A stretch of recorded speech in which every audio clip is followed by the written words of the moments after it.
The deed to Willowbrook Farm trembled in Nelson's weathered hands as laughter echoed through the town hall. Flor squeezed his arm, her eyes burning with quiet determination that the sneering crowd had never bothered to notice. For 60 years, they'd been dismissed as the poor mountain couple who grew herbs and kept to themselves, but these fools had no idea who they really were. The lottery had been rigged, everyone knew it. The town's wealthy elite had planned to split the prime farmland among themselves. But when Nelson's name was called, their perfectly orchestrated scheme crumbled. What they didn't know was that Flor and Nelson had been waiting decades for this moment, watching, planning, knowing exactly what lay hidden beneath those innocent-looking fields. As they walked toward their new property that first evening, Nelson's military training kicked in, and Flor's background in forensic archaeology made her pulse quicken. The farm wasn't just land, it was a cover for something much darker. But what secret was worth killing for, and how many bodies were buried in their new backyard? Mayor Harrison's face had turned an interesting shade of purple when the lottery ball emerged from the spinning cage. Nelson Valdez, the announcer had read, voice cracking slightly. The silence that followed felt thick enough to cut with a knife before the nervous laughter began. "Well, I'll be damned," someone had whispered from the back row. The herb pickers won the lottery. Flor had maintained her serene expression, the same one she'd perfected during 30 years of crime scene investigations before she'd supposedly retired to mountain life. Nelson kept his shoulders slightly hunched, playing the part of the humble farmer despite the fact that his last deployment had involved coordinating special operations across 3 countries. Now, walking the gravel path to their prize, Flor's trained eye catalogued inconsistencies that would have escaped notice from casual observers. The barn doors hung perfectly straight despite appearing weathered, new hardware disguised with artificial aging. The fence posts showed wear patterns inconsistent with livestock movement, and the house itself sat at an odd angle to the property lines, positioned to obscure sight lines from the main road. "Notice the drainage?" Nelson murmured, his voice barely audible. Behind them, car doors slammed as the town's power players held their emergency meeting in the parking lot. Victor Morrison, who owned the largest construction company in 3 counties, was gesticulating wildly at District Attorney Patricia Holbrook. Bank President James Carver kept checking his phone while shooting nervous glances toward the property. They'd expected to carve up Willowbrook Farm like a Thanksgiving turkey. Morrison wanted the southern section for a luxury development.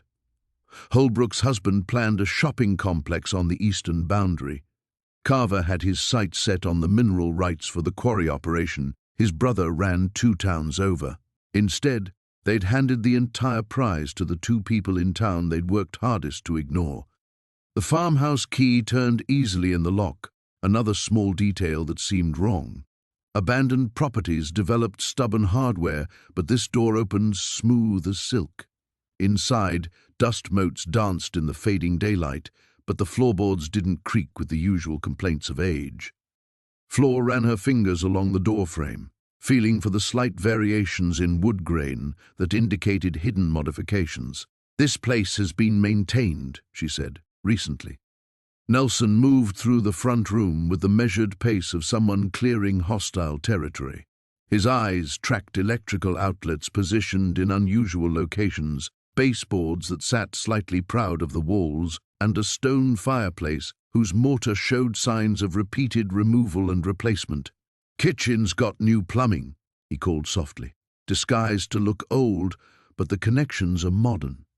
They'd known about Willowbrook Farm for 15 years, ever since Flor had noticed peculiarities in the county death records.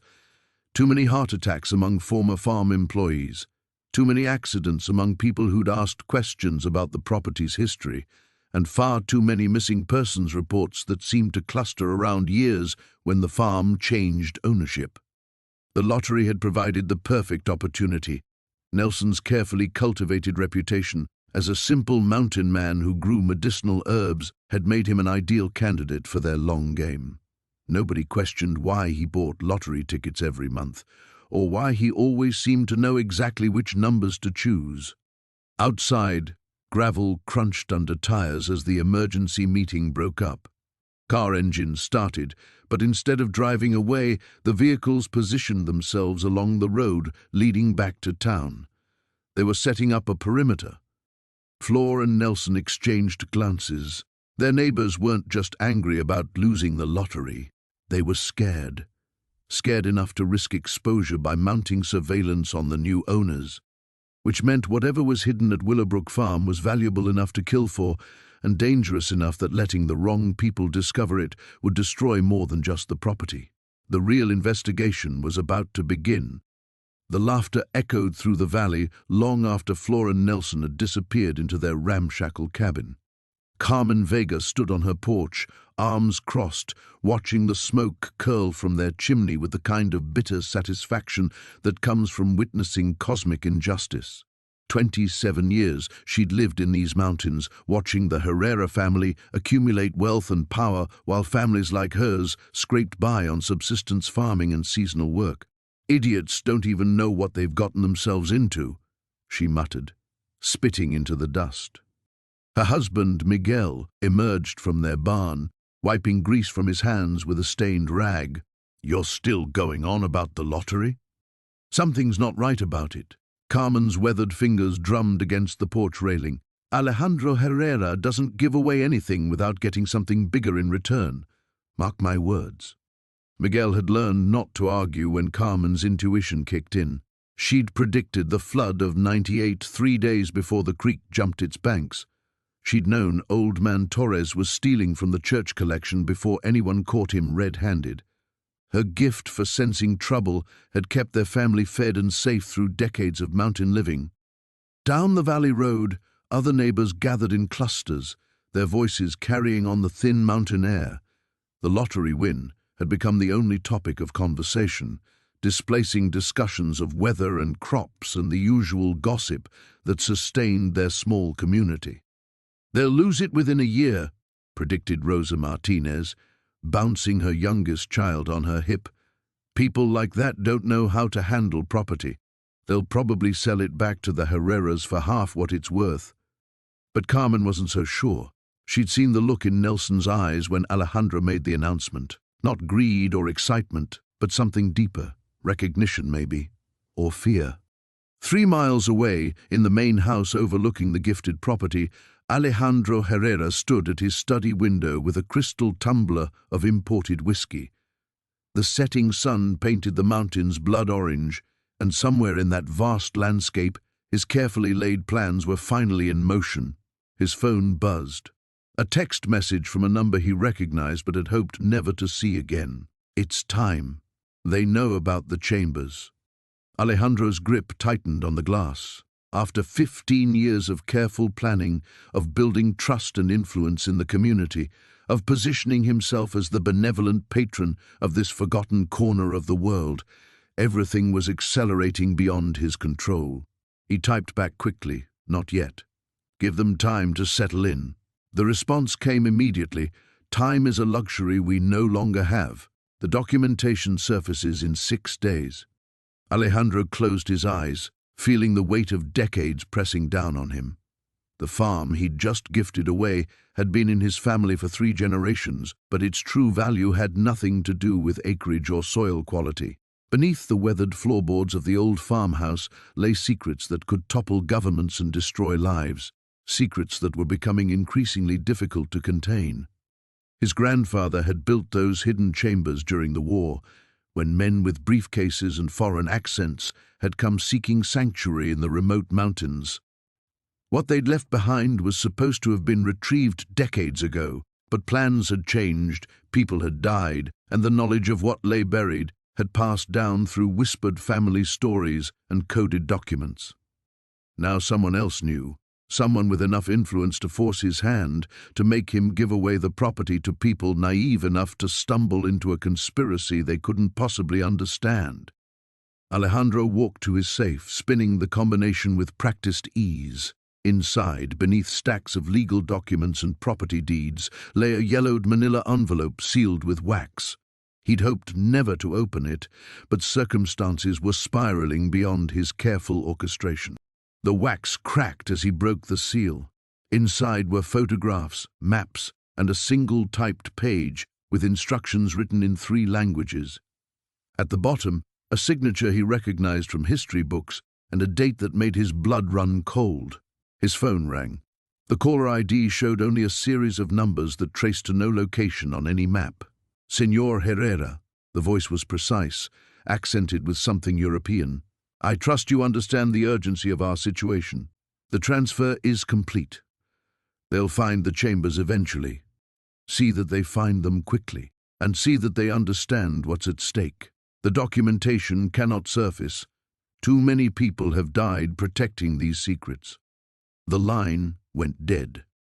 Alejandro stared out at the gathering darkness, knowing that somewhere in the valley below, Flor and Nelson were settling into their new home, completely unaware that they'd just become the most dangerous people in 3 countries. He poured himself another whiskey and began planning their deaths. It wasn't personal, he told himself. It was simply necessary. The alternative was unthinkable. In the mountains, necessity often wore the mask of kindness until it no longer needed to. The mockery started before they'd even finished their morning coffee. Flor could hear the whispers from the kitchen window as neighbors gathered near the old stone well that marked the center of their small mountain community. Their voices carried on the thin air, sharp with disbelief and barely concealed resentment. 40 years I've been buying tickets," old Miguel spat, his weathered hands gesturing wildly. 40 years, and those 2 get lucky on their first try?" Nelson kept his eyes fixed on his cup, the steam rising between them like a barrier against the world outside. "Maybe we should just refuse it," he muttered. "Tell them there's been a mistake." Flor reached across their small table and covered his calloused hand with hers. "There's no mistake, mi amor. The man showed us the paperwork 3 times. Our names, our signatures." She paused, studying her husband's troubled face. "Since when do we run from good fortune?" But even as she spoke the words, something gnawed at her. The lottery official had been too eager, too insistent that they sign immediately. His suit was expensive, his shoes polished to a mirror shine, not the kind of man who typically ventured into their mountain village unless absolutely necessary. And those pale eyes of his had held something that wasn't quite relief when they'd finally put pen to paper. The walk to the Valdez farm took them past every home in the village, and Flor felt the weight of each stare. Elena Morales clutched her rosary tighter as they passed, whispering prayers that sounded more like curses. The Gutierrez children, normally so friendly, ducked behind their mothers' skirts. "Look at them," Carmen Sandoval called out, loud enough for half the village to hear, acting like they own the place already. Her laugh was bitter as winter wind. "We'll see how long their luck holds." Nelson's jaw tightened, but Flor squeezed his arm. She'd learned long ago that dignity was sometimes the only weapon the poor possessed. The Valdez property sat on the eastern edge of their valley, where the mountains curved like protective arms around nearly 200 acres of prime farmland. The house itself was a sprawling adobe structure, its red-tiled roof gleaming in the afternoon sun. Fruit trees heavy with oranges and lemons dotted the landscape, and Flor could see the irrigation channels that had made the Valdez family wealthy for 3 generations. "It's bigger than I remembered," Nelson breathed, his earlier reluctance giving way to wonder. The front door stood slightly ajar, which struck Flor as odd. The lottery official had assured them the property was secure, all the previous owners' belongings removed or properly disposed of. She pushed the heavy wooden door open, its hinges groaning in protest. The interior was vast and empty, their footsteps echoing off polished stone floors. Sunlight streamed through tall windows, illuminating dust motes that danced like tiny spirits in the air. The main room could have housed their entire cottage twice over. "Hello?" Nelson called out, though they both knew the house was supposed to be vacant.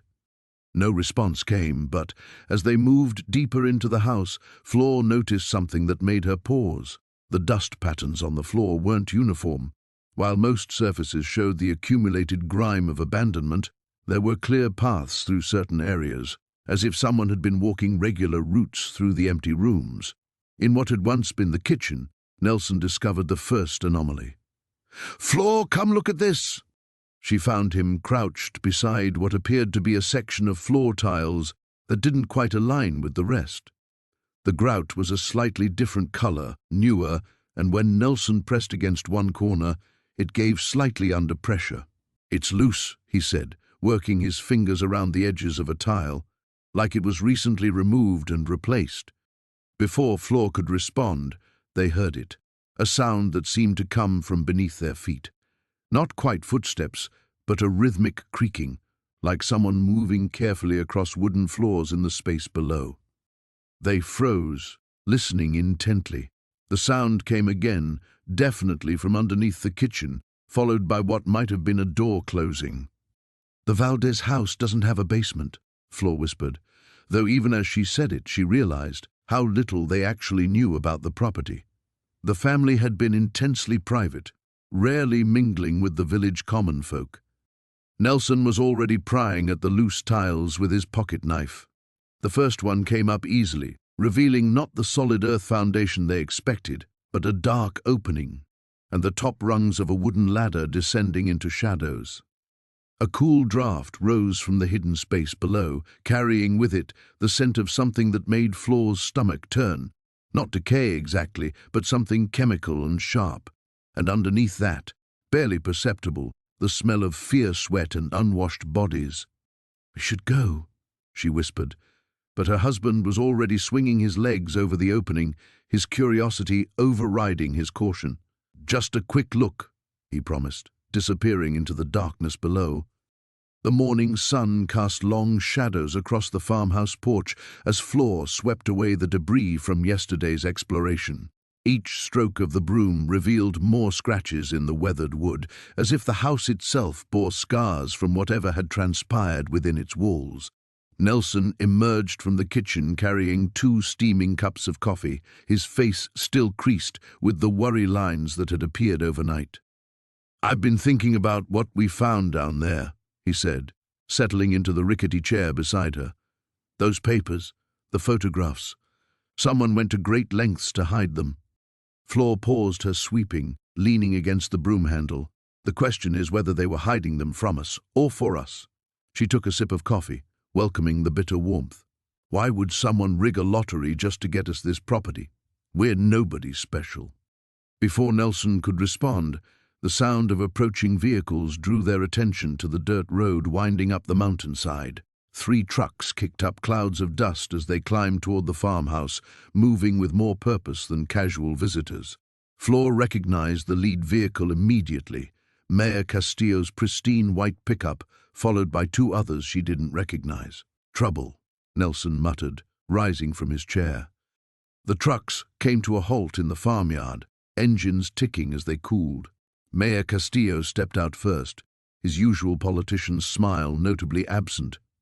Behind him emerged 2 men in expensive suits that looked entirely out of place in the mountain dust, city men with hard eyes and careful movements. "Buenos dias, Flor, Nelson," the mayor called out, but his voice carried an edge of tension. "I hope you're settling in well. I've brought some associates who are interested in discussing your property." The taller of the 2 strangers stepped forward, extending a manicured hand. "I'm Roberto Mendez, representing certain business interests in the capital. This is my colleague, Eduardo Vega." The second man merely nodded, his attention focused on cataloging every detail of the farmhouse and surrounding buildings. "What kind of business interests?" Flor asked, not moving from the porch. Something about these men set every instinct on edge. "The kind that could make you very wealthy," Mendez replied smoothly. "We're prepared to offer you triple what this property is worth. Cash, no questions asked. You could relocate anywhere you like, start fresh." Nelson's grip tightened on his coffee cup. "We just got here. Why would we want to sell already?" "Sometimes timing is everything," Vega spoke for the first time, his voice carrying a subtle threat. "Market conditions change, windows of opportunity close." Mayor Castillo shifted uncomfortably, mopping sweat from his brow despite the cool mountain air. "Now, Roberto, there's no need to pressure anyone. Flor and Nelson won this property fair and square. They have every right to—" "Fair and square," Mendez's laugh held no humor. Yes, let's talk about that lottery, shall we? Quite the coincidence that their names were drawn from thousands of entries. The words hung in the air like a challenge. Flor felt her pulse quicken, remembering the hidden room and its secrets. These men knew something about the rigged lottery, perhaps even orchestrated it themselves. "What are you suggesting?" she asked carefully. "I'm suggesting that sometimes we receive gifts we don't fully understand," Mendez replied. "Gifts that come with obligations, responsibilities. The previous owner of this property, Don Aurelio, understood such arrangements very well. At the mention of Don Aurelio's name, Mayor Castillo's face went pale. "Roberto, perhaps we should discuss this privately." "There's nothing private about it anymore," Vega interrupted, his cold gaze fixed on the farmhouse. "Don Aurelio is dead. His arrangements died with him. Now we're making new ones." Nelson stepped protectively closer to Flor. "And if we're not interested in your arrangements?" The silence that followed was heavy with implication. Mendez smiled, but it was the expression of a predator sizing up prey. "Everyone has their price, my friend.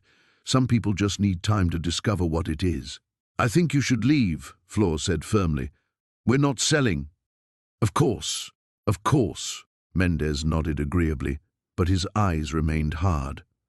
"Take your time to consider, but don't take too much time. Mountain properties can be dangerous. Accidents happen, storms, mudslides, fires. It would be tragic if something happened to such a lovely couple." The men climbed back into their trucks without another word, leaving only Mayor Castillo standing awkwardly in the farmyard. He looked up at them with something that might have been pity or fear. "You need to be very careful," he said quietly. "These aren't men you want to cross." "What did Don Aurelio have to do with them?" Nelson demanded. But the mayor was already backing toward his truck, shaking his head. "Some stones are better left unturned. For your own sake, consider their offer seriously." As the dust settled from the departing vehicles, Flor and Nelson stood in the sudden quiet, both understanding that whatever conspiracy had claimed the previous owner had now turned its attention to them. The morning sun cast long shadows across the overgrown fields as Flor and Nelson approached their new property with hesitant steps. The mockery from their neighbors still echoed in their ears, but something deeper gnawed at Flor's consciousness, a feeling that had been growing since Don Miguel announced their names at the lottery. "It doesn't make sense," she whispered to Nelson as they stood before the weathered farmhouse. "Why would they give us the Herrera place? Everyone knows it's cursed." Nelson kicked at a rusted piece of farming equipment half buried in the weeds.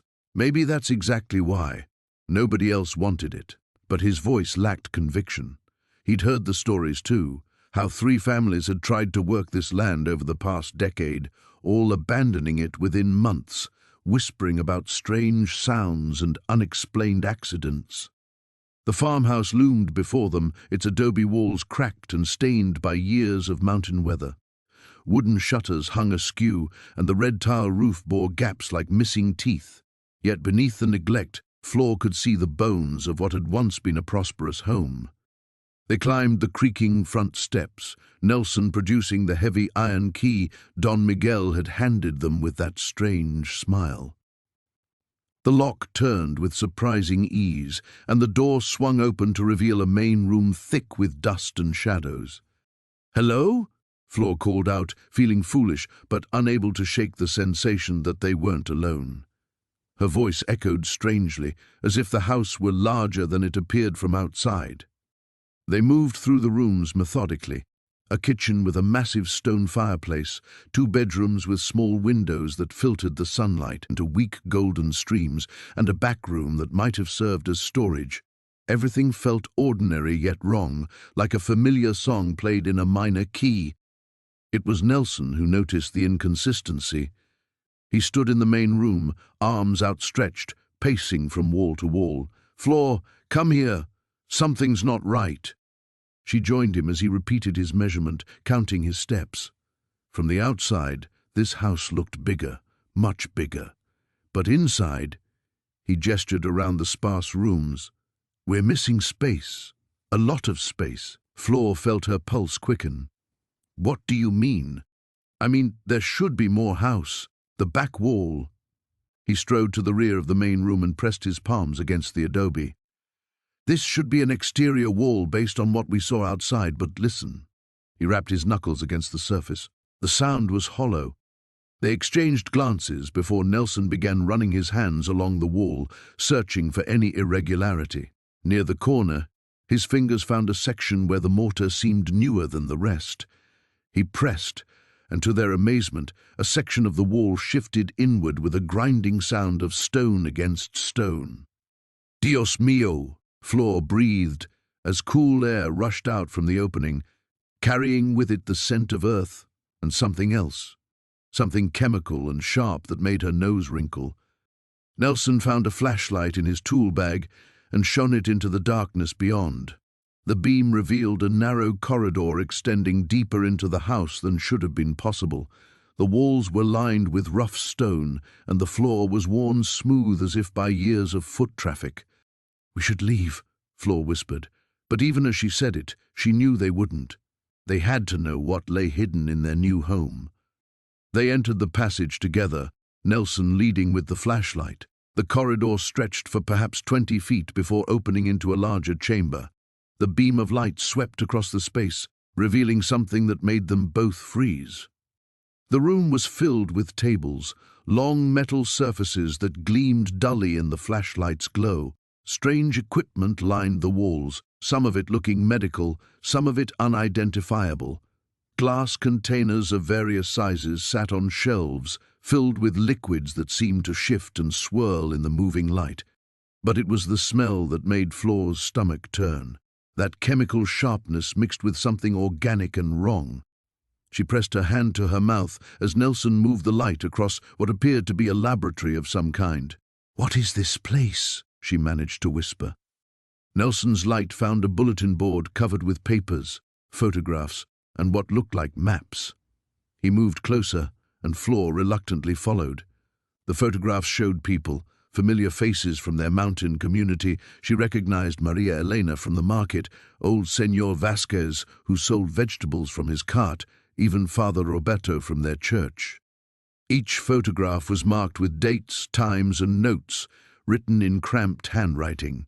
Some of the notes were in Spanish, others in what looked like scientific terminology she couldn't understand. "Nelson," she whispered, pointing to a map tacked to the board.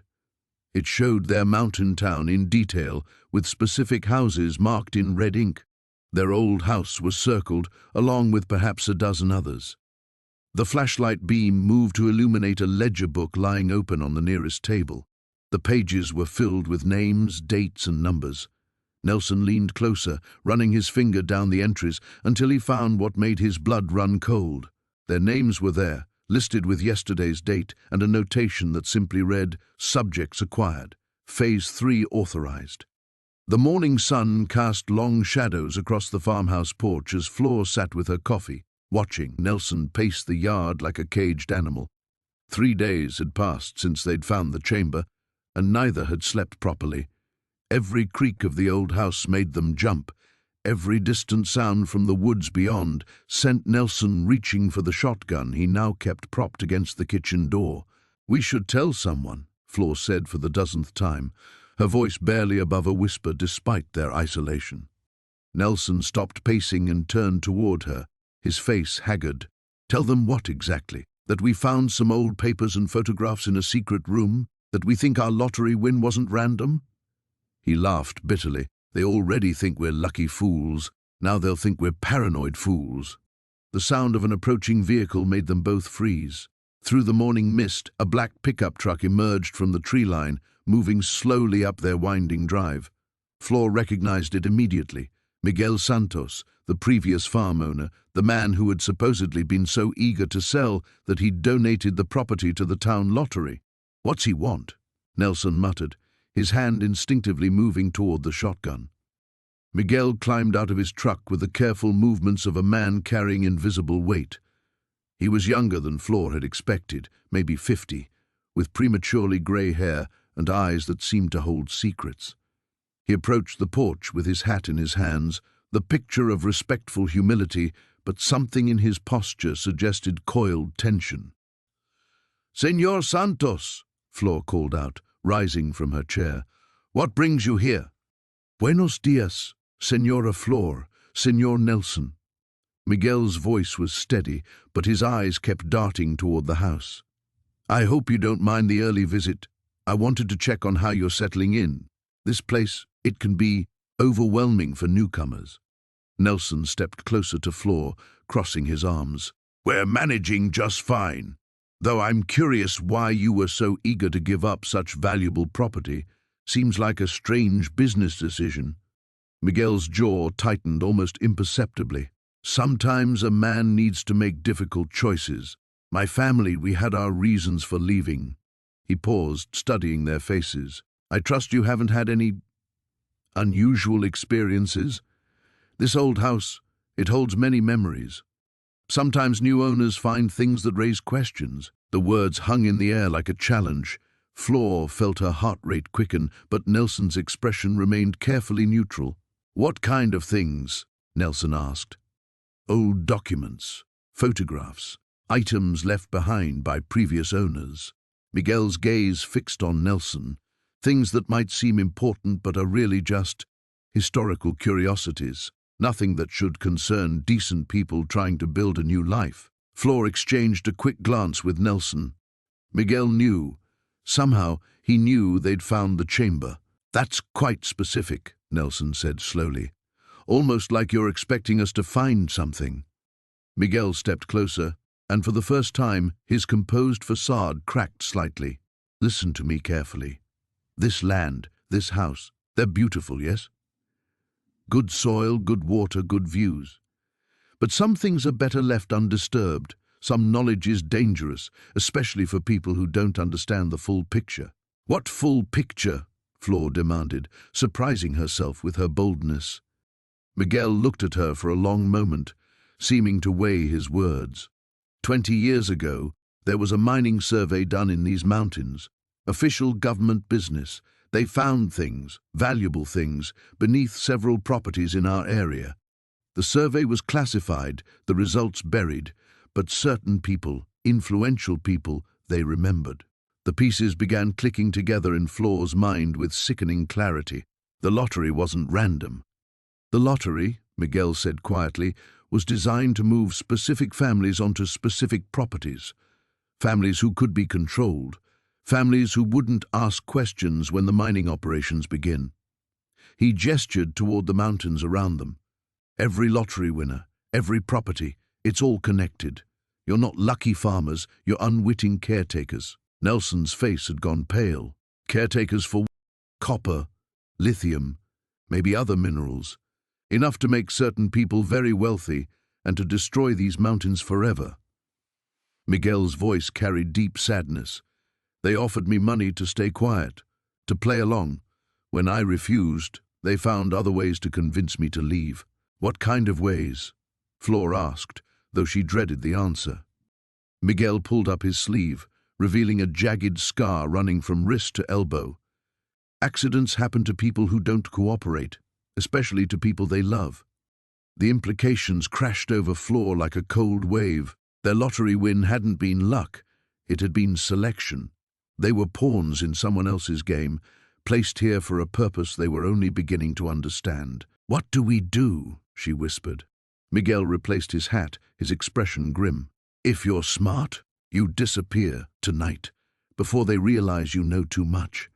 As he walked back toward his truck, he called over his shoulder, "Whatever you found in that house, forget it. Your lives depend on it." The morning sun cast long shadows across the farmhouse as Flor descended the wooden steps into the hidden chamber, her heart hammering against her ribs. Nelson followed close behind, his weathered hands gripping the flashlight so tightly his knuckles had turned white. The musty air grew thicker with each step, carrying scents of old wood, damp earth, and something else, something metallic that made Flor's stomach turn. The beam of light danced across stone walls as they reached the bottom. What they found waiting for them defied every expectation. This wasn't just a root cellar or storage space. The chamber stretched far beyond what the farmhouse's footprint should have allowed, extending deep into the mountain itself. Rough-hewn pillars supported a ceiling that disappeared into darkness, and along the walls dozens of wooden crates stood stacked in precise rows. "Madre de Dios," Nelson whispered, his voice echoing strangely in the vast space. "How far back does this go?" Flora approached the nearest crate, her bare feet silent on the cold stone floor. The wood was old but well-maintained, and brass hinges gleamed despite the dim lighting. A series of numbers had been burned into each lid. Dates, she realized, going back over 30 years. Her trembling fingers worked at the latch of the closest crate. Inside, nestled in yellowed newspaper, lay stacks of documents bound with red ribbon. She lifted the top bundle and untied it carefully. The papers were contracts, dozens of them, bearing the official seal of the municipality and signatures she didn't recognize. "Nelson, look at this." Her voice came out as barely more than a breath. He moved closer, holding the light steady as she spread the documents across the crate's edge. The contracts were land purchases, but not ordinary ones. Each detailed the acquisition of properties throughout their mountain region, farms, homes, businesses, all purchased for amounts far below their actual value. The buyers' names were corporate entities she'd never heard of, but one signature appeared on every document: Mayor Castellanos. "These dates..." Nelson's finger traced the papers. "This one's from 1987. Look, here's the Morales farm. They said they sold because of drought, but according to this, they were forced out." Flora moved to another crate, her movements urgent now. Inside, she found photographs, aerial shots of their valley taken over decades, showing the gradual transformation of the landscape. Properties that had been family farms for generations now bore the stark geometries of industrial development. Roads that didn't exist in the older photos cut through what had once been pristine wilderness. But it was the contents of the third crate that made her blood run cold. Plans, detailed engineering drawings showing a massive mining operation centered directly beneath their mountain. The scale was breathtaking. Tunnels that would hollow out the entire range, processing facilities that would span miles, and at the center of it all, marked with a red circle, was their farm. "They needed our land," she whispered, understanding flooding through her like ice water. "This whole lottery, the farm, it was all to get us here." Nelson's flashlight beam caught something else along the far wall, more recent documents in manila folders, and between them, a series of photographs that made Flora gasp. Pictures of townspeople, their neighbors, friends, even Padre Miguel from the church, engaged in heated conversations with men in expensive suits, money changing hands, signatures on papers. "Look at this one." Nelson's voice was tight with anger. He held up a photograph showing Senor Vargas, the lottery official who had drawn their names, shaking hands with a man in a white shirt beside a black sedan. The timestamp showed it had been taken just days before the lottery drawing. The sound of footsteps above made them both freeze. Heavy boots on the farmhouse floor, moving with purpose. Multiple sets of feet and voices, low, urgent, searching. Flora grabbed as many documents as she could carry while Nelson stuffed photos into his shirt. They moved deeper into the chamber, the flashlight beam revealing a narrow passage that led further into the mountain. Behind them, the footsteps grew louder, and then came the creak of the hidden door opening. "Check everything," a gruff voice commanded from above. "The boss wants all evidence secured before tomorrow." Tomorrow? Flora's mind raced as she and Nelson hurried through the passage, using the stone walls to guide them in darkness. Now, the flashlight turned off. Tomorrow was the town meeting Mayor Castellanos had called, the one where he promised to discuss exciting opportunities for economic development. The tunnel opened into another chamber, this one carved directly from living rock. Ancient mining equipment sat rusted and forgotten in corners, but newer items had been added: computers, filing cabinets, even a small generator. This wasn't just a hiding place for documents. Someone had been using this space regularly. Nelson grabbed her arm, pulling her toward what looked like another passage. "We have to get out of here," he breathed in her ear. "We have to warn everyone." As they fled deeper into the mountain's heart, Flor clutched the stolen documents against her chest. Whatever conspiracy had brought them to this farm ran deeper than they'd imagined, and now they were trapped at its very center. The morning light filtered through the farmhouse windows, casting long shadows across the kitchen where Flor sat nursing her third cup of coffee. Her hands trembled slightly as she held the ceramic mug, the events of the previous night replaying in her mind like a broken record. Nelson had barely slept, spending most of the dark hours pacing the living room and checking the locks on every door and window. "Can't stay here," she whispered when he finally joined her at the table. Dark circles rimmed his eyes and his usually steady demeanor had cracked, revealing the fear they both felt.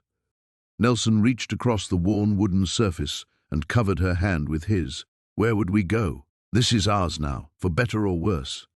Before Flor could respond, a sharp knock echoed through the house. They froze, exchanging glances that spoke volumes about their shared paranoia. Nelson rose slowly, motioning for Flor to stay seated as he approached the front door. Through the peephole, he saw Father Miguel standing on the porch, his weathered face creased with concern. Nelson's shoulders sagged with relief as he unlocked the door. "Father, you're up early." The elderly priest stepped inside without invitation, his keen eyes scanning the interior. "I heard there was trouble here last night. The whole town is talking." Flor appeared in the doorway, wrapping her shawl tighter around her shoulders. "What exactly are they saying?" Father Miguel's expression grew grave. "Strange lights, voices in the night. Some say they saw figures moving around your property." He paused, studying their faces. "But I think there's more to this story than midnight visitors." Nelson and Flor exchanged another look. The priest had baptized them both, married them, and blessed their modest home in the village. If anyone could be trusted, it was him. "Show him," Flor said quietly. Nelson hesitated for only a moment before leading them both toward the hidden entrance they'd discovered. As they descended into the underground chambers, Father Miguel's face grew increasingly pale. The fluorescent lights hummed overhead, illuminating the maze of corridors and rooms that shouldn't exist beneath a simple farmhouse. When they reached the central chamber with its maps, documents and monitoring equipment, Father Miguel crossed himself and whispered a prayer. "Dear God," he breathed, "how long has this been here?" "We're not sure," Nelson replied, "but based on what we've found, it could be decades." The priest moved toward the wall covered in photographs and surveillance images. His finger traced the faces of townspeople, some dating back years. When he reached a particular section, he stopped abruptly. "This can't be," he muttered, pulling a photograph from the wall. It showed him entering the church, but the image quality suggested it had been taken recently with sophisticated equipment. "Father?" Flor stepped closer. "Did you know about any of this?" "No, but—" He turned the photograph over, finding a date stamp from just 2 weeks ago. "Someone has been watching all of us. The question is why?" A sound from above made them all freeze. Footsteps crossed the kitchen floor, slow and deliberate. Nelson cursed under his breath, realizing he'd forgotten to lock the front door after letting the priest in. They moved quickly but quietly toward the staircase, Father Miguel surprising them both with his agility despite his age. As they climbed, voices became audible, at least 2 people, possibly 3, speaking in hushed tones. "Told you this was a mistake," a woman was saying. "They've found too much." "It doesn't matter what they've found," came a man's reply, his voice carrying an authority that made Nelson's blood run cold. "They won't be around long enough to tell anyone." From the top of the hidden staircase, partially concealed behind the false wall panel, they could see into the kitchen. 3 figures stood with their backs to them, a woman in expensive clothing that looked out of place in the rural setting, a man in a dark suit, and someone Nelson recognized with a shock, Mayor Rodriguez. "The priest's car is outside," the mayor was saying. "This complicates things." The woman turned slightly, revealing a profile that Flor recognized from somewhere, though she couldn't place where. Father Miguel has always been too curious for his own good. Perhaps it's time for him to join the previous priest in early retirement. Father Miguel's sharp intake of breath was barely audible, but Nelson saw his face drain of color completely. The old priest gripped Nelson's arm and mouthed words that chilled him to the bone. Father Santos didn't retire. He disappeared. The pieces of a larger conspiracy were falling into place, each revelation more terrifying than the last. Whatever they'd stumbled into by winning that lottery was far more dangerous than they'd imagined. The farmhouse wasn't just a prize. It was bait, and they'd walked straight into a trap that had been decades in the making. As the voices above continued their ominous discussion, Nelson realized they were no longer just fighting for their new property. They were fighting for their lives. The silence in the hidden chamber felt suffocating as Flor traced her finger along the ledger's yellowed pages. Each entry told a story of calculated manipulation, births recorded with cold precision, deaths marked with clinical detachment, and beside each name, a notation that made her stomach turn: suitable, defective, or most chillingly, eliminated. "Nelson," she whispered, her voice barely audible above the hum of the ventilation system. "Look at this date." He leaned closer, squinting at the entry she indicated. The date was from 3 years ago, and beside it, a familiar name: Maria Gonzalez, age 67. Status: eliminated. Cause: natural acceleration, cardiac episode induced. "Dios mío," Nelson breathed. "Maria. But she died of a heart attack. Everyone said what they were told to say." Flor's hands trembled as she turned the page. More names appeared, a litany of their neighbors and friends spanning decades, some marked as relocated, others as monitored, and too many bearing the fatal notation of eliminated. The sound of footsteps echoed from somewhere above them, slow and deliberate. They both froze, listening as the steps moved across the floor of the farmhouse, pausing directly over their heads. "We need to get out of here," Nelson whispered, but Flor was already photographing pages with her phone, the camera flash illuminating their faces in ghostly bursts. "Not yet. We need proof." Her fingers flew through the pages until she found what made her blood run cold. A section titled Population Control Protocol, Final Phase Implementation. The document outlined a plan to reduce the mountain community's population by 60% over the next 5 years. The methods were clinical in their brutality: engineered accidents, induced medical episodes, strategic relocations to processing facilities. At the bottom of the page, a list of primary targets for the next quarter. Their names were at the top. "Flor," Nelson's voice cracked. "We're already dead. They just haven't killed us yet." The footsteps above stopped moving. Then, a new sound, the mechanical whir of machinery activating. The ventilation system's hum grew louder, and suddenly the air in the chamber began to change, becoming thick and acrid.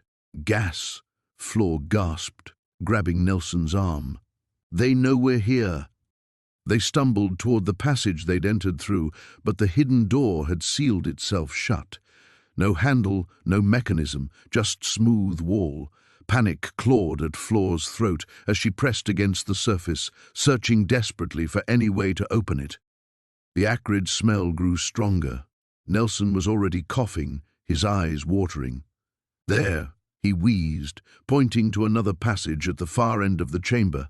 "That way." They grabbed the most crucial documents and fled into the narrow tunnel, the toxic air pursuing them like a living thing. The passage sloped upward, twisting through the earth in a path that seemed designed to confuse and disorient. Emergency lighting flickered sporadically, casting shifting shadows that made every turn feel like a trap. Behind them, they could hear the hiss of gas flooding the chamber they'd just escaped. Whoever was controlling this place wasn't taking any chances. The tunnel branched in 3 directions. Nelson chose the middle path, following a faint current of fresh air. They emerged into another chamber, smaller than the first, but filled with different horrors: surgical equipment, restraint tables, and walls lined with photographs. The photographs showed their neighbors, but not as they knew them. These were clinical shots, documenting medical procedures, surgical modifications, and worse. Some faces belonged to people they thought had moved away. Others were neighbors who had supposedly died of natural causes, yet here they were, photographed post-procedure, their expressions vacant and hollow. They're not just killing us, Flor realized with growing horror. They're changing us, experimenting on us. A sound from the tunnel behind them. Voices, multiple people speaking in low, urgent tones. Their escape had been discovered. "This way," Nelson hissed, spotting an exit on the far side of the chamber. They grabbed more evidence and ran, emerging into what appeared to be a natural cave system. The artificial tunnels connected to older passages carved by water and time rather than human hands. They followed the cave system by feel and instinct, hands trailing along damp stone walls, feet stumbling over uneven ground. The voices behind them grew fainter but never disappeared entirely. Their pursuers knew these tunnels probably better than they did. After what felt like hours but was probably only minutes, they saw daylight, a narrow opening partially concealed by vegetation. They squeezed through, emerging into the forest behind the farmhouse as the sun was setting. The normal world felt surreal after what they'd witnessed. Birds sang in the trees, wind rustled through leaves, and the mountain towns spread out below them looking peaceful and ordinary. But they knew better now. They understood what lay beneath the surface of their quiet community, a conspiracy so vast and so horrific that exposing it would either save everyone they'd ever known or get them all killed in the process. The silence in the hidden chamber pressed against them like a living thing as Flor traced her finger along the ledger's yellowed pages. Each entry told the same horrifying story. Families vanishing, properties transferred, deaths ruled accidental. The Morales family in 1987, the Gutierrez clan in 1994, the Ramirez household just 5 years ago, all lottery winners, all dead within months of claiming their prizes. "Mira esto," Nelson whispered, pointing to a photograph tucked between the pages. The black and white image showed a group of men in suits standing before the very farmhouse where they now sat. Flor recognized the youngest face immediately, Don Aurelio, but decades younger, his eyes holding the same calculating coldness she'd seen in the town square. "Look at the date," Nelson said, his voice barely audible. Flor turned the photo over. Written in fading ink, "Founding Partners, 1975. The network begins." Someone was searching.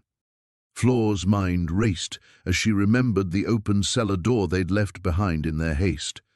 Whoever was up there would find it, would know they'd discovered the chamber. Her heart hammered against her ribs as she clutched the ledger to her chest. The footsteps stopped. Then came the sound they'd been dreading, boots on the wooden cellar stairs. Nelson grabbed Flor's hand, pulling her deeper into the chamber. She stumbled over scattered papers, her free hand touching the cold stone wall as they felt their way through the darkness. Behind them, a beam of light swept through the chamber entrance. "I know you're down there," called a voice that made Flor's blood turn to ice. "Don Aurelio, come out now, and perhaps we can discuss this like civilized people." They pressed themselves against the far wall, where the chamber narrowed into what felt like a natural cave formation. The beam of light grew brighter, and Flor could hear Don Aurelio's measured footsteps on the chamber floor. "Flor Nelson, you've seen things that weren't meant for your eyes," he continued conversationally, as if discussing the weather. "But you must understand. This system has kept our community stable for decades, prosperous. The sacrifice of a few ensures the survival of many." Nelson's grip on her hand tightened. In the distance, she could hear more voices, more footsteps. They weren't alone anymore. "The lottery was never about luck," Don Aurelio said, his light sweeping closer to their hiding spot. "It was about selection, finding families who wouldn't be missed. Outsiders, people like you who never quite belonged." Flor felt something brush against her shoulder, not Nelson's hand, but something else. She bit back a gasp as her fingers found what felt like a lever protruding from the wall. Without thinking, she pulled it. A section of the wall swung inward with a grinding sound, revealing a narrow passage that seemed to lead upward. Don Aurelio's light swung toward them immediately, but they were already moving, squeezing through the opening into what felt like a natural tunnel carved from the mountain itself. "Clever," Don Aurelio called after them. "But there's nowhere to run, children. We know every inch of these mountains, every cave, every trail, every hiding place." The tunnel was barely wide enough for them to move single file, with Nelson leading the way by touch alone. The air grew fresher as they climbed, suggesting another exit somewhere ahead. Behind them, she could hear the sounds of pursuit, multiple voices now coordinating their search. "Este way," she heard someone say, Mayor Estrada's voice. The realization hit her like a physical blow. It wasn't just Don Aurelio. The conspiracy reached into every level of their small community's leadership. The tunnel curved sharply, and suddenly Nelson stopped. "Light," he whispered. "I can see light." They emerged from a crack in the mountainside, hidden by overgrown vegetation, gasping the cool night air like drowning people breaking the surface. The farmhouse sat below them, its windows now blazing with lights. Dark figures moved around the property like ants, systematic and purposeful. "The evidence," Fleur whispered, clutching the ledger. "If we can get this to the authorities." "What authorities?" Nelson asked grimly. "If the mayor is involved, who can we trust?" A vehicle approached on the mountain road, another truck, headlights sweeping through the darkness. As it drew closer, Fleur recognized the government plates. The same officials who had presided over their lottery victory were arriving at the scene. She understood now why families simply vanished, why questions were never asked, why death certificates were so easily signed. The network Don Aurelio spoke of reached far beyond their small mountain community. They were trapped in a web that extended to the very people meant to protect them. "We have to get to the next town," she said. "Find someone outside their reach." Below them, dogs began to bark. The morning air felt different as Fleur descended into the hidden chamber, carrying the oil lamp that cast dancing shadows across the stone walls. Nelson had gone to town to meet with Father Miguel and gather trusted allies, leaving her alone with the weight of their discovery. She couldn't shake the feeling that time was running short. The documents they'd found painted a horrifying picture. The mining operation wasn't just about extracting silver from the mountain, it was about control. The consortium had systematically purchased or manipulated ownership of nearly every significant property in the valley over the past decade. The lottery hadn't been rigged in their favor by accident. They'd been chosen as unwitting caretakers of evidence that could expose everything. Fleur ran her fingers along the rough stone walls, searching for anything they might have missed. The previous night's revelations felt surreal in daylight, but the cold facts remained. 23 families had died or disappeared under suspicious circumstances. The mine collapse that had supposedly ended operations was fabricated. Work had continued in secret with environmental protections systematically stripped away. A sound from above made her freeze. Footsteps crossed the floor overhead, too heavy to be Nelson returning. She extinguished the lamp quickly, plunging the chamber into darkness. Her heart hammered as she felt her way toward the narrow passage they'd discovered behind the filing cabinets. The footsteps multiplied. At least 3 people, maybe more, moving through their farmhouse with purpose. Fleur pressed herself against the cold stone, hardly daring to breathe. Light filtered down from the kitchen above as someone opened the hidden entrance. "Search everything," a gruff voice commanded. They found something, or they wouldn't have been asking questions in town. Fleur recognized the voice, Miguel Santos, the mining foreman who'd supposedly left the valley years ago. She'd seen him at her cousin's wedding, remembered his laugh. Now his presence here confirmed her worst fears about how deep the conspiracy ran. "What exactly are we looking for?" another voice asked. "Anything that connects us to the operation. Documents, photographs, witness statements. The old man who built this place was more thorough than we realized. We thought we'd cleaned out everything valuable when we set up the lottery, but apparently he left insurance." Fleur's blood ran cold. They'd known about this chamber all along. The lottery had been designed to put someone disposable in position to be blamed when the evidence surfaced. She and Nelson weren't lucky winners. They were designated scapegoats. Light bobbed closer as someone descended into the chamber. Floor squeezed deeper into the passage, grateful for its narrowness. The rough stone scraped against her back as she inched away from the main room. "Cristo," the second voice muttered. "Look at all this." "Burn it," Miguel ordered. "All of it. Then we seal this place permanently. What about the couple? They've seen too much." The pause that followed made Floor's stomach drop. Accidents happen in old farmhouses. Gas leaks, electrical fires. Tragic, but these old places are death traps. Floor bit her lip to keep from crying out. They were planning to kill her and Nelson, make it look like an accident. She had to warn him, but first she needed to escape. The passage curved ahead, leading deeper into darkness. She felt her way forward, one hand on each wall, feet testing the ground carefully. Behind her, she heard papers rustling and the scratch of matches being struck. The smell of smoke reached her as the passage opened into a larger space. Her exploring hands found wooden beams and stone steps leading upward. This had to be another exit, probably emerging somewhere on the property. The steps were steep and crumbling, but she climbed steadily. Above, a thin line of light suggested a door or hatch. She pressed against it carefully, feeling it give slightly.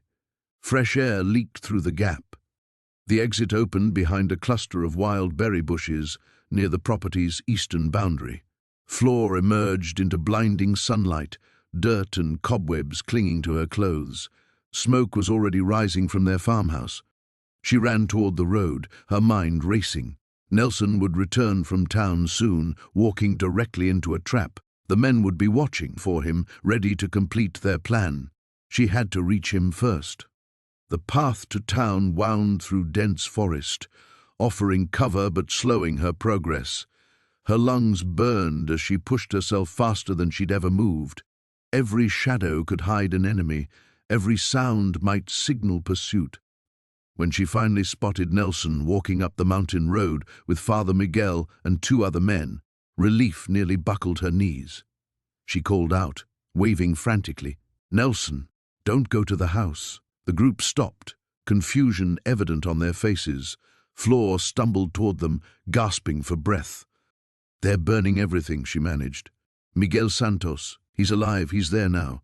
It was all planned. The lottery, the farm. We were supposed to die." Nelson caught her as she swayed, his face pale with understanding. Behind them, black smoke rose above the tree line where their brief home was being systematically destroyed. The morning air carried an unnatural stillness. As Floor and Nelson made their way back to the farm, Father Miguel's words echoing in their minds. The priest had agreed to help them gather the remaining evidence, but his haunted expression suggested he knew more about the town's dark history than he'd initially revealed. Nelson's hands trembled as he inserted the key into the farmhouse door. 3 days had passed since they'd fled, leaving the underground chambers sealed, but the weight of what they'd discovered pressed down on them, like the mountain fog that never quite lifted from the valley. "We can't do this alone anymore," Floor whispered, her voice barely audible in the heavy silence. "Too many people are involved, too many secrets." They descended into the basement.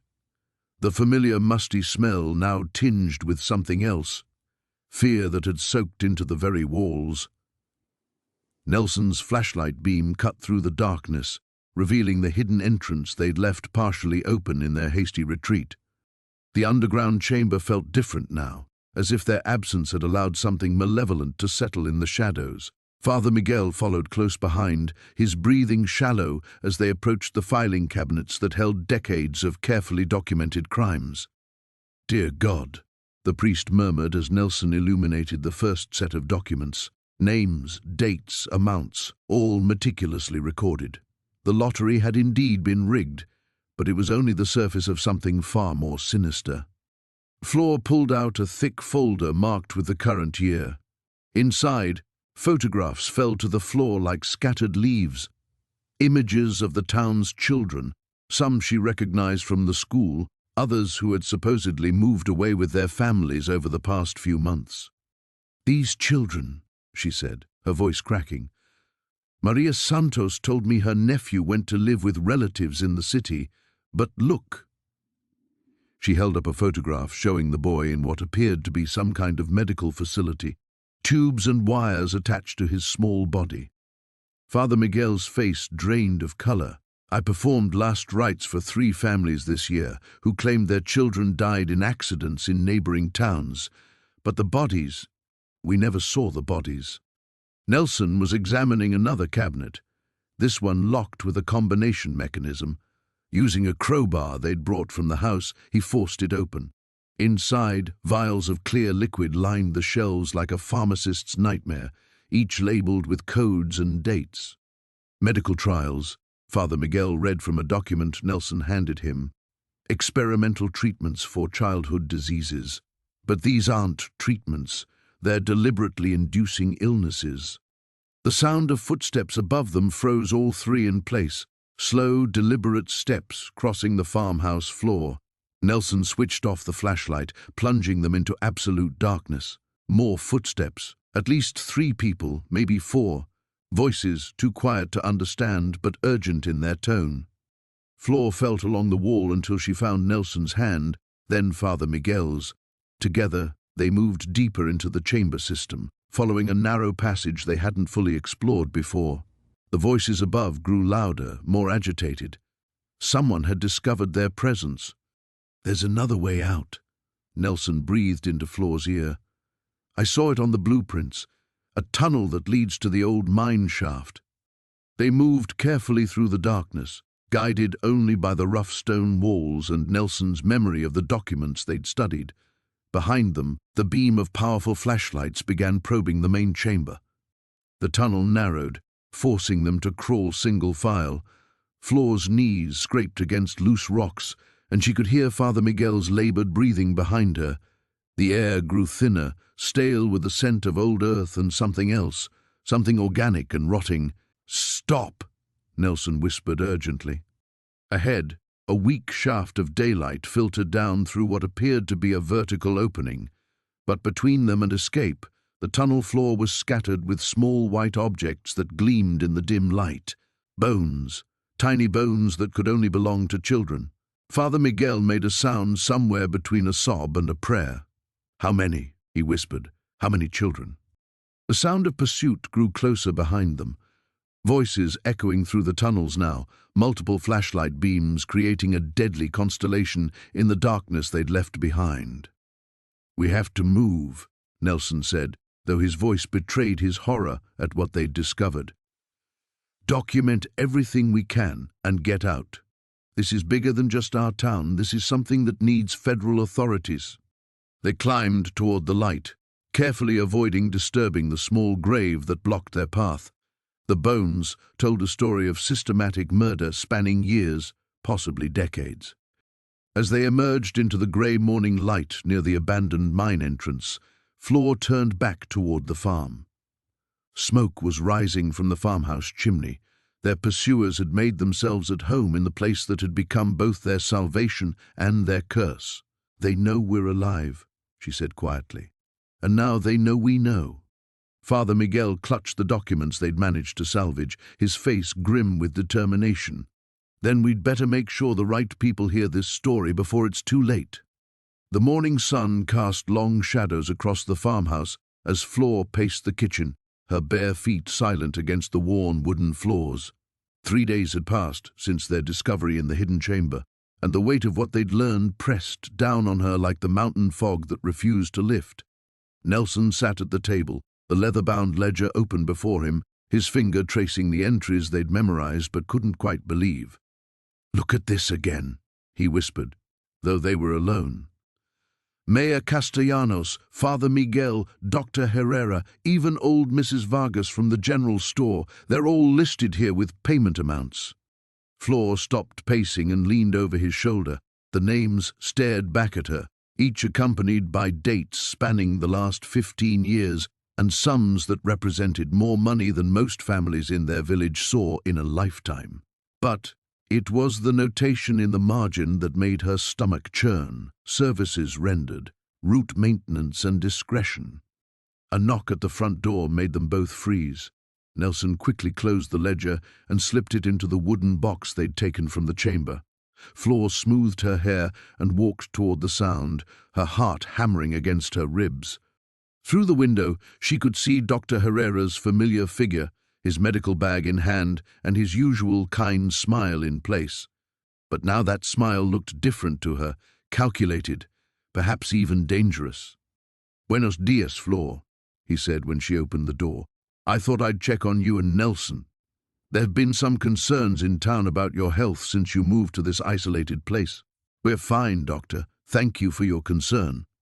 She kept her body positioned in the doorway, not inviting him in. Dr. Herrera's eyes moved past her, scanning what he could see of the interior. "I insist on a proper examination. It's my duty as the town's physician. May I come in?" Before Flor could respond, Nelson appeared beside her. "That's very kind of you, Doctor, but as my wife said, we're both feeling well." The doctor's smile never wavered, but something cold flickered in his eyes. "I'm afraid I must insist. There have been reports of strange activities here. People are worried." "What kind of reports?" Nelson asked, his voice carefully neutral. "Oh, lights at unusual hours, digging sounds at night. You understand how people talk." Dr. Herrera stepped forward slightly, forcing them to either retreat or stand their ground. The previous owner, God rest his soul, had some eccentric habits. "We want to make sure you haven't disturbed anything that might be hazardous to your health." Flor felt Nelson tense beside her. The doctor's words carried an unmistakable threat wrapped in medical concern. They had no choice but to let him in, and all three of them knew it. "Of course," Flor said finally, stepping aside. "We wouldn't want to worry anyone."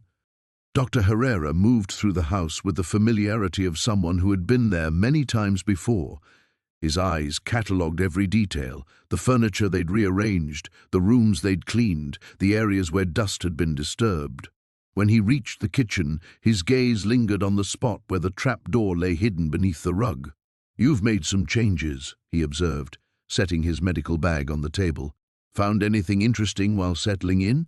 "Just the usual things you'd expect in an old house," Nelson replied. "Some mice, creaky floorboards, dust." The doctor opened his bag and withdrew a stethoscope, but his attention remained focused on their faces rather than their health. The previous owner was quite secretive, kept to himself, rarely went to town. "We always wondered what he did with his time out here." Flor submitted to having her pulse and blood pressure checked, acutely aware that Dr. Herrera's hands could just as easily harm as heal. The medical examination was thorough but perfunctory, clearly a pretext for something else. "Your hearts are racing," he noted with that same unsettling smile. "Both of you.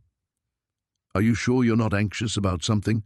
"It's exciting, owning our first real home," Flor managed. "Sometimes we can hardly believe our luck." "Luck." Dr. Herrera packed his instruments away slowly. "Yes, that was quite fortunate, wasn't it? Winning that lottery out of nowhere, almost miraculous, one might say." The silence stretched between them, heavy with unspoken knowledge. Finally, the doctor stood and collected his bag. "Well, you both seem healthy enough, but I do hope you'll be careful about any excavation projects you might be tempted to undertake. Old properties like this sometimes contain things better left undisturbed for everyone's safety." He paused at the door, his hand on the frame.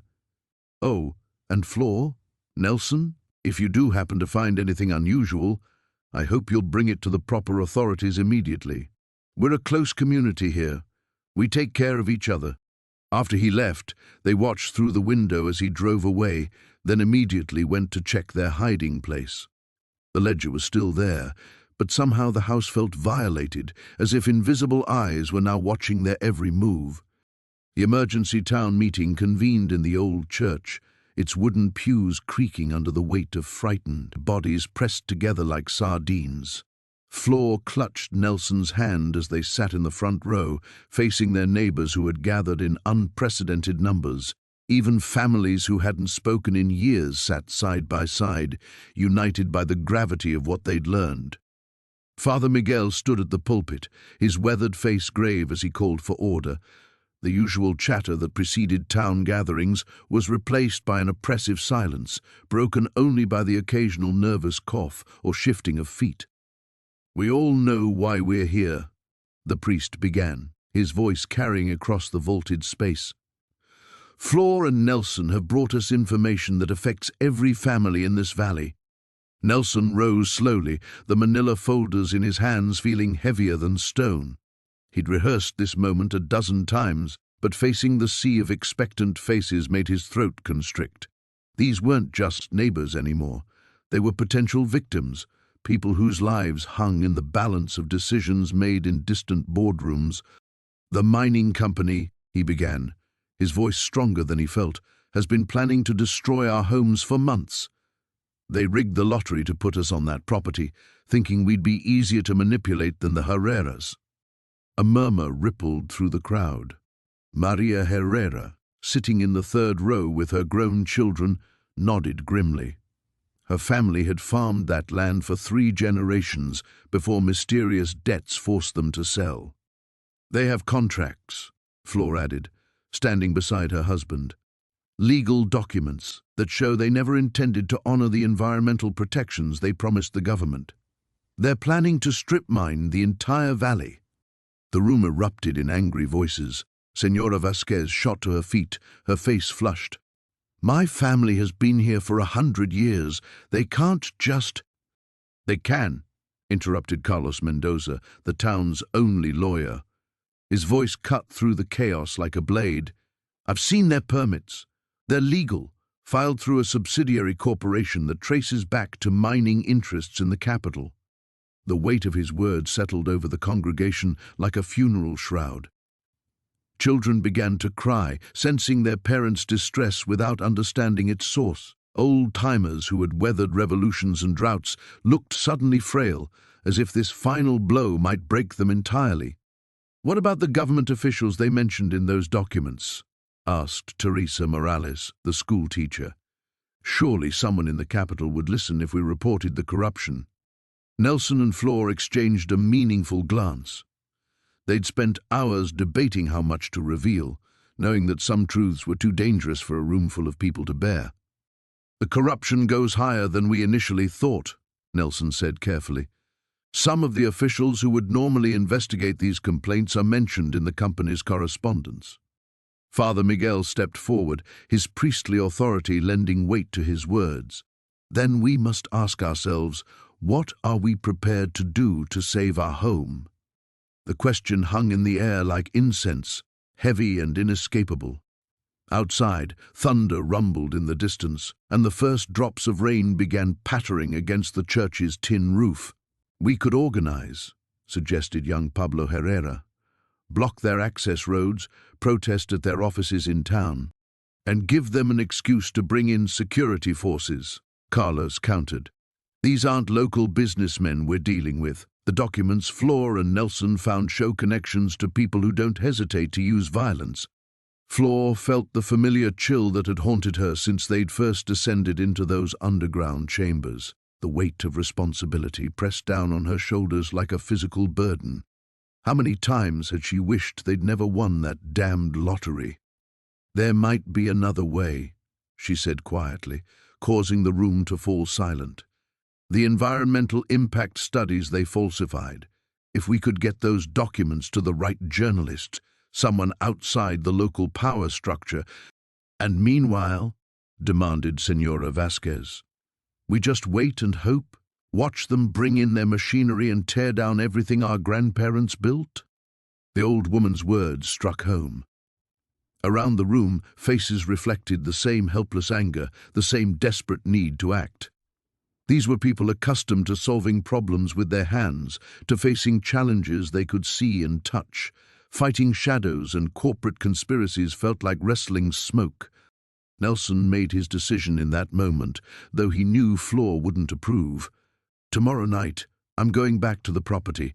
There were more chambers we didn't explore, more documents we didn't have time to examine properly. If we're going to fight this, we need every piece of evidence we can find." The rain outside intensified, drumming against the roof with increasing urgency, as if the very sky was weeping for what was to come. The weight of Father Miguel's confession hung heavy in the damp air of the underground chamber as Flor helped Nelson to his feet. Blood seeped through the makeshift bandage around his shoulder, but his eyes burned with determination. They had the evidence they needed, but getting it to the outside world alive was another matter entirely. "The tunnel," Nelson whispered, nodding toward the narrow passage they'd discovered behind the ritual chamber. "It has to lead somewhere." Father Miguel's breathing had grown labored, each word a struggle. "The old mine shaft connects to the church basement. But they'll be watching."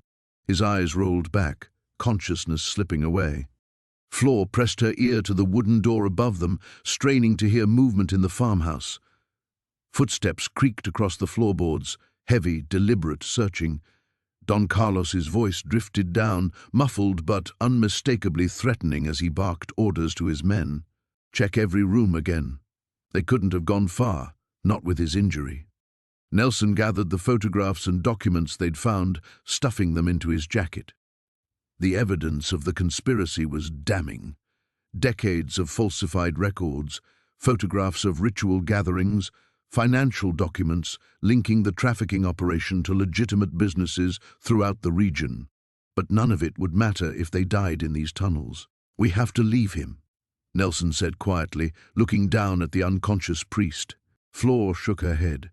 "He saved our lives. We can't, and we'll honor that by making sure his confession reaches the authorities." Nelson's voice carried a hardness she'd never heard before. "If we try to carry him through those tunnels, we all die." The sound of splintering wood echoed from above. They were running out of time. Flor knelt beside Father Miguel, checking his pulse one final time. Still weak but steady, she whispered a quick prayer and followed Nelson into the narrow tunnel, her heart breaking with each step away from the man who had risked everything to help them. The passage was barely wide enough for one person, carved roughly from the mountain stone. Water dripped constantly from above, and the air grew thinner as they crawled forward in complete darkness. Nelson's labored breathing ahead of her was the only sound beyond the distant echo of their pursuers. After what felt like hours but was probably only 20 minutes, they emerged into a wider chamber. Nelson's cigarette lighter flickered to life, revealing wooden support beams and rusted mining equipment. The abandoned mine shaft stretched upward, disappearing into blackness. There, Nelson pointed to a crude ladder carved into the stone wall. "That has to lead to the surface." As they began their ascent, Flor heard voices echoing through the tunnel behind them. Don Carlos's men had found their trail. The climb became a desperate race against time, Nelson struggling with his wounded shoulder while Flor pushed him from below. They emerged through a concealed entrance behind the altar of the small mountain church, gasping in the musty air of the basement. Dawn light filtered through dirty windows, painting everything in shades of grey and gold. Nelson immediately moved to the old radio equipment in the corner. Father Miguel had mentioned the church's emergency transmitter. "This is an emergency broadcast." Nelson spoke urgently into the microphone after finding the regional police frequency. "This is Nelson Herrera reporting a human trafficking operation in the Agua Verde region. We have evidence of a conspiracy involving local officials and—" Static filled the air, then a familiar voice that made Flor's blood freeze. "Well, well. Still fighting the inevitable, I see." Don Carlos stood in the church doorway, flanked by 3 armed men. His expensive suit was rumpled, his usual composure replaced by cold fury. "You've caused me considerable trouble, both of you. Did you really think that old priest's ravings would change anything?" Nelson slowly raised his hands, but kept his body positioned between Don Carlos and the radio. The transmission went out. "It's over." Don Carlos laughed, a sound devoid of warmth. "To whom?" "The regional police. Half of them are on my payroll. The federal authorities, they have bigger concerns than the ravings of mountain peasants. But not the international authorities." Flor said quietly, remembering something Father Miguel had mentioned. The photos we found, they show foreign buyers, government officials from other countries. This isn't just local corruption. For the first time, uncertainty flickered across Don Carlos's face. You're bluffing. Nelson pulled out one of the photographs, a group shot showing several men in expensive suits standing around what was clearly a human auction. In the background, barely visible, was a flag that neither Flor nor Nelson recognized, but Don Carlos obviously did. Ambassador Morrison will be very interested to know his cultural attaché has been photographed at your little gatherings, Nelson said, though he had no idea who Ambassador Morrison was. Along with the others we've identified. The silence stretched taut as a wire. Don Carlos's hand moved slowly toward the gun at his belt, and Flor knew their bluff had reached its limit. In seconds, this deadly game of words would become something far more final. The morning air hung thick with unspoken dread as Flor and Nelson stood before the assembled crowd in the town square. Word had spread quickly through the mountain community, whispered conversations over morning coffee, hurried phone calls, and nervous glances exchanged at the market. Nearly everyone had come, their faces a mixture of curiosity and fear. Mayor Herrera pushed through the crowd, his usual commanding presence diminished. The documents Nelson had shown him the night before had shattered something fundamental in the older man's understanding of his own town. "Are you certain about this?" he asked quietly, though he already knew the answer. Nelson nodded grimly, clutching a folder of evidence they'd extracted from the underground chamber. "The records go back 40 years, Don Rafael. 40 years of lies." Flor stepped forward, her voice carrying despite her trembling hands. "We didn't ask for this truth," she began, addressing the crowd. "When we won that lottery, we thought we were the luckiest people alive. We thought our neighbors resented us for our good fortune." She paused, scanning the familiar faces before her. "We were wrong about everything." The crowd shifted restlessly. Elena Vasquez, the baker's wife, called out, "What are you talking about? What did you find on that property?" Nelson opened the folder, his weathered hands steady despite the magnitude of what he was about to reveal. The lottery was never random. It was designed to ensure that Flor and I would inherit the Mendoza farm. We were chosen because they thought we would be too simple, too grateful to ask questions. A murmur rippled through the gathering. Father Martinez stepped closer, his face pale. "Chosen by whom?" "The same people who have been controlling this town for decades," Flor replied. "The same people who decided which businesses would thrive, which families would prosper, and which ones would struggle. The same people who made sure certain truths stayed buried." Dr. Romero emerged from the crowd, his medical bag in hand as always, but his expression was different now, wary, calculating. "This is ridiculous. You're talking about conspiracies that don't exist." Nelson's eyes locked onto the doctor's. "Is that what you told the families whose loved ones disappeared over the years? That their concerns didn't exist?" He pulled out a ledger, its pages yellowed with age. "Your signature is on every death certificate for people who weren't actually dead when you signed them." The crowd gasped collectively. Dr. Romero's face flushed red. "You're making wild accusations." "The underground facility beneath our property has been operating since 1982, Flor interrupted, her voice growing stronger. "We found medical equipment, holding cells, and records of experiments conducted on our own neighbors. People who were reported as having moved away or died in accidents." Mrs. Santos, the elderly woman who ran the general store, stumbled backward. "My grandson. Carlos disappeared 3 years ago.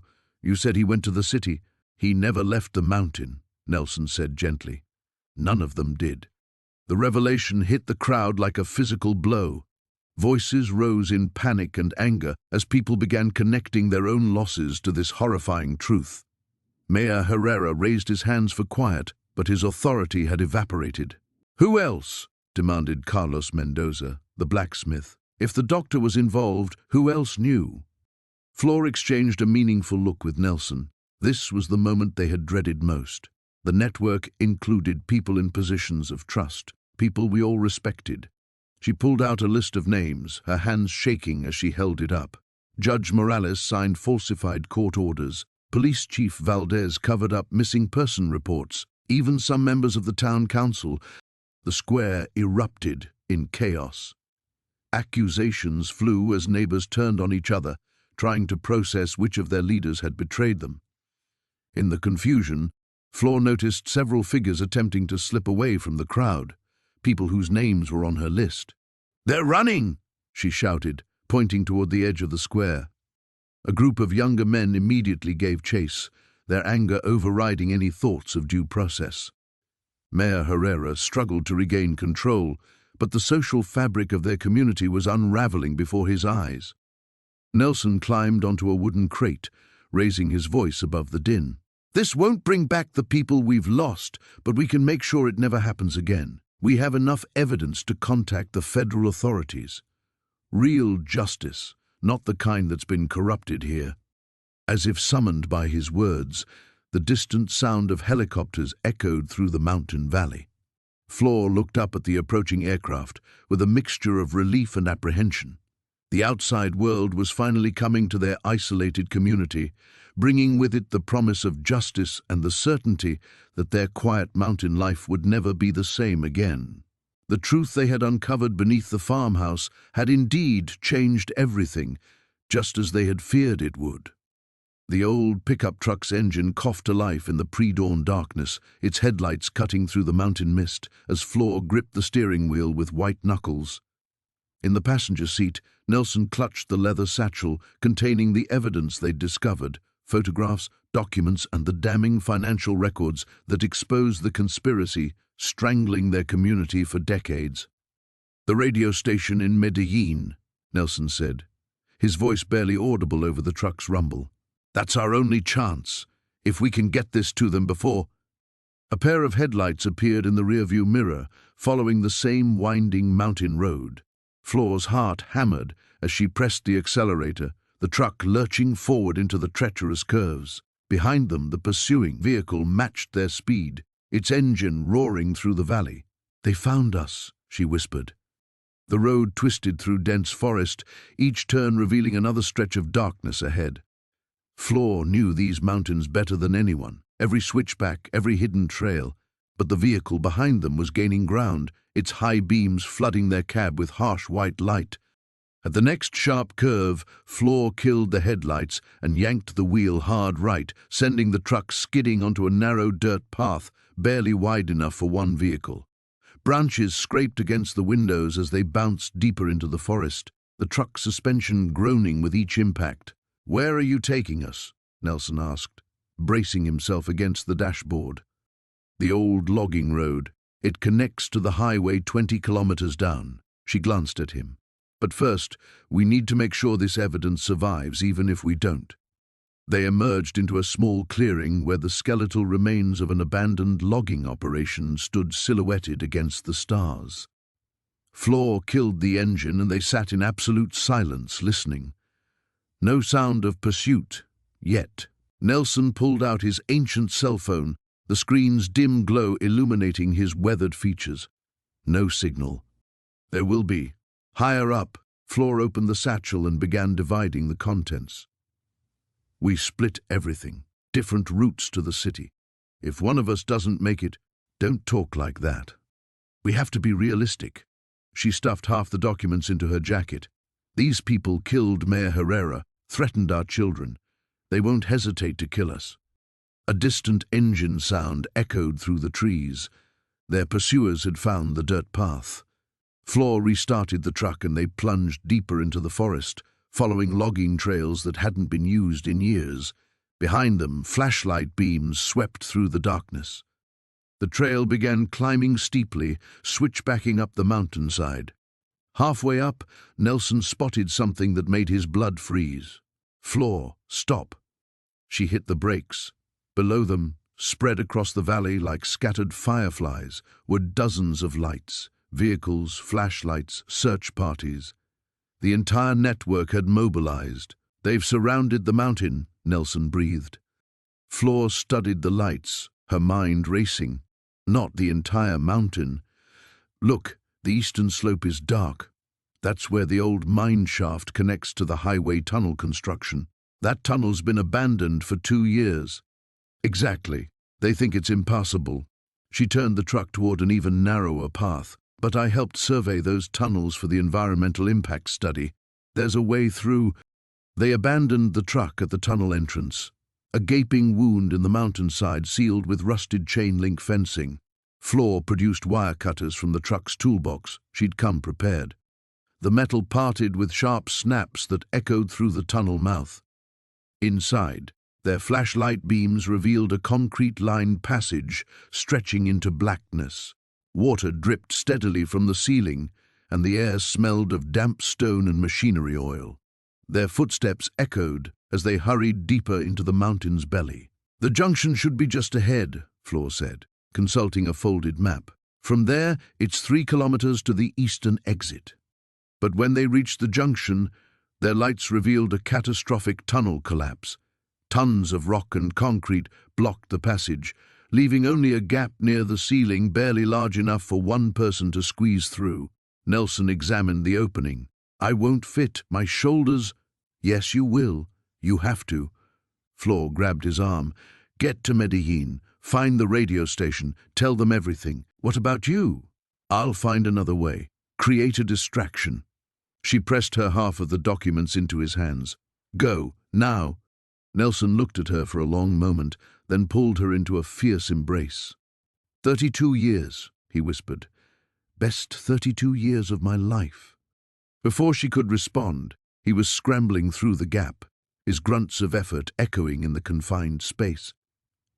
She watched his light disappear beyond the collapse, then turned back toward the tunnel entrance. Behind her, flashlight beams were already penetrating the darkness, accompanied by voices and the metallic clink of equipment. They'd found the entrance. Flor switched off her flashlight and pressed herself against the tunnel wall, becoming one with the mountain's shadows. The real battle was just beginning. The morning sun cast long shadows across the valley as the last of the unmarked vehicles disappeared down the mountain road. Flor stood in the doorway of what had once been the Valdez farmhouse, watching the dust settle. The house itself bore little resemblance to the property they'd won just 3 weeks ago. FBI teams had methodically dismantled the hidden chambers, removing crates of documents, computer equipment, and evidence that would take years to fully catalogue. Nelson emerged from the barn, his clothes dusty from helping the federal agents clear out the last of the smuggling infrastructure. The network of tunnels that had honeycombed the property was now sealed, the entrances filled with concrete. Where once secret passages had carried drugs and money through the mountain, there was now only solid earth. "They said we can keep the land," Nelson said, approaching his wife. "After everything's processed as evidence, it's still legally ours." Flor nodded absently. The irony wasn't lost on her. They'd won a rigged lottery only to uncover the very corruption that had rigged it. The farmhouse would need to be rebuilt, the soil tested and cleaned. It would take time, but they could start over. Down in the town, smoke still rose from the ruins of the municipal building. 3 days of raids had swept through Los Alamos like a cleansing fire. Mayor Castellanos was in federal custody, along with half the town council. The police chief who had tried to intimidate them was facing charges for evidence tampering and conspiracy. The lottery office had been shuttered, its records seized. "Maria stopped by while you were inside," Flor said. "She wanted to thank us again." Their neighbor had been one of the first to admit her role in ostracizing them after the lottery. The shame in her voice when she'd confessed to believing the rumors, to participating in their isolation, had been genuine. Most of their neighbors were coming forward now with similar apologies. The community that had turned its back on them was struggling to rebuild not just its government, but its conscience. Nelson took her hand. "And what did you tell her?" "That we understand. Fear makes people do things they regret." Flor squeezed his fingers. "The question is what we do now." The question had haunted them both since Agent Morrison's final briefing. The cartel's mountain operation was finished, its leaders dead or arrested. The corruption network that had infected Los Alamos for over a decade was exposed, but the damage to the community ran deeper than missing money or rigged contracts. Trust, once broken, would take time to heal. A vehicle approached on the dirt road, not the black SUVs of federal agents, but a familiar pickup truck. Don Carlos climbed out slowly, his weathered face grave. The old man, who had first warned them about the property's dark history, had spent the last week helping investigators identify which town officials could be trusted. "The interim mayor wants to meet with you both," he said without preamble, "about serving on the reconstruction committee." Flor exchanged a glance with Nelson. They'd discussed this possibility. With so many officials compromised, the town needed honest voices to help rebuild its government. But they'd also talked about leaving Los Alamos entirely, starting fresh somewhere else. "We haven't decided if we're staying," Nelson said carefully. Don Carlos nodded. "I understand the temptation to leave, after what this place put you through, what it cost you." His eyes moved to the sealed entrance of what had been the main tunnel. "But you've seen what happens when good people step away and let others fill the void." The old man's words carried weight. For years, the people of Los Alamos had chosen willful blindness over difficult questions. They'd accepted jobs and contracts without asking where the money came from, elected officials without scrutinizing their connections. The price of that willful ignorance had nearly destroyed them all. "The young teacher, Elena, she's organizing a citizens' oversight group," Don Carlos continued. "People who'll make sure this never happens again. They need leaders who can't be bought or intimidated." Flor felt Nelson's hand tighten around hers. They'd proven they couldn't be intimidated, that much was certain. From the moment they'd found that first hidden room, they'd chosen truth over safety, justice over survival. The question was whether they were ready to continue that fight. "Give us until tomorrow," Flor said finally. "We'll have an answer then." Don Carlos tipped his hat and climbed back into his truck. As he drove away, Flor and Nelson stood together in the ruins of their improbable inheritance, looking out over the valley that had become their battlefield. The lottery ticket that had brought them here was evidence now, locked away in some federal facility, but the real prize had never been the property or the farmhouse. It had been the chance to choose who they wanted to be when everything was at stake. Tomorrow, they would decide if Los Alamos deserved that choice too.